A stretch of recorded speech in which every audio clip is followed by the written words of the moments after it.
ಇನ್ನು ಮುಂದೆ ನಿಮ್ಮ ನೆಚ್ಚಿನ ಧಾರಾವಾಹಿಗಳ ಫುಲ್ ಎಪಿಸೋಡ್ಗಳು ಸನ್ ನೆಕ್ಸ್ಟ್ ಆಪ್ನಲ್ಲಿ ಮಾತ್ರ.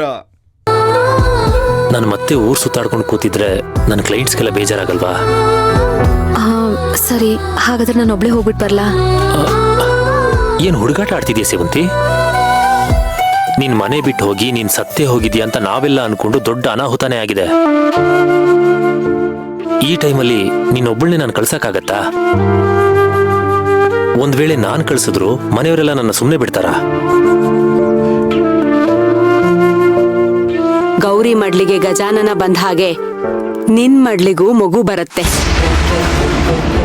ಇಷ್ಟರಲ್ಲೇ ಮಗು ಬಾಯಿಂದ ಅಮ್ಮ ಅಂತ ಕರ್ಸ್ಕೋತೀಯ.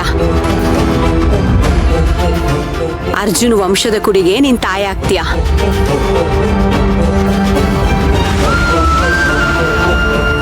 ಯಾಕೆ ಸೇವಂತಿ, ಯಾಕೆ ಟೆನ್ಷನ್ ಆಗ್ತಿದ್ಯಾ? ಸರ್, ಮಧ್ಯರಾತ್ರಿ ಆದ್ರೂ ಕಣ್ಣಿಗೆ ನಿದ್ದೆ ಹತ್ತತಿಲ್ಲ ಅಂತಂದ್ರೆ ನೀವೇ ಅರ್ಥ ಮಾಡ್ಕೊಳ್ಳಿ. ಸೇವಂತಿ, ನಾನು ನಿನ್ಗೆ ಅವತ್ತೇ ಹೇಳಿದ್ನಲ್ಲ, ಎಲ್ಲ ದೇವ್ರ ಮೇಲೆ ಭಾರ ಹಾಕ್ಬಿಡು ಅಂತ. ಭವಾನಿ ಅಮ್ಮ ಸಹ ನಿನ್ಗೆ ಅದನ್ನೇ ಹೇಳಿದ್ದಲ್ವಾ? ಹಣೆ ಬರಹದಲ್ಲಿ ಬರ್ದಿರೋದು ಬಿಟ್ಟು ಬೇರೆ ಆಗೋದಕ್ಕೆ ಸಾಧ್ಯ ಇದೆಯಾ?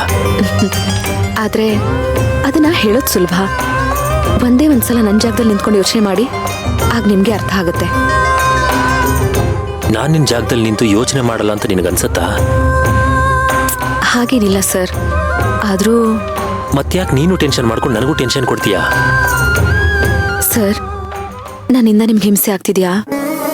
ಸೇವಂತಿ, ನಿನಗೆ ಅಮ್ಮ ಅಂತ ಅನ್ಸ್ಕೋಬೇಕು ಅಂತ ಆಸೆ ಹೇಗಿದೆಯೋ, ನನಗೂ ಹಾಗೆ ಅಪ್ಪ ಅಂತ ಅನ್ಸ್ಕೋಬೇಕು ಅಂತ ಆಸೆ ಇರಲ್ವಾ? ನೀನ್ ಪದೇ ಪದೇ ಮಗು ಬಗ್ಗೆ ಮಾತಾಡ್ತಾ ಇದ್ರೆ ನನಗೂ ಹಳೇದೆಲ್ಲ ನೆನಪಾಗುತ್ತೆ. ಆಗ ನನ್ನ ಮನಸ್ಸಿಗೂ ನೋವಾಗತ್ತೆ. ನೋಡು, ಅದ್ರ ಬಗ್ಗೆ ಯೋಚನೆ ಮಾಡ್ತಾ ನಮ್ಮ ನೆಮ್ಮದಿ ಹಾಳು ಮಾಡ್ಕೊಳ್ಳೋದು ಬಿಟ್ಟು ಎಲ್ಲ ನಮ್ಮ ಹಣೆ ಬರಹ ಅನ್ಕೊಂಡು ಸುಮ್ಮನಾಗ್ಬಿಡೋಣ ಪ್ಲೀಸ್. ಸರಿ ಸರ್, ನಿಮ್ಮ ಮನ್ಸಿಗೆ ನಾನು ತುಂಬಾ ನೋವು ಮಾಡಿಬಿಟ್ಟೆ. I am really sorry.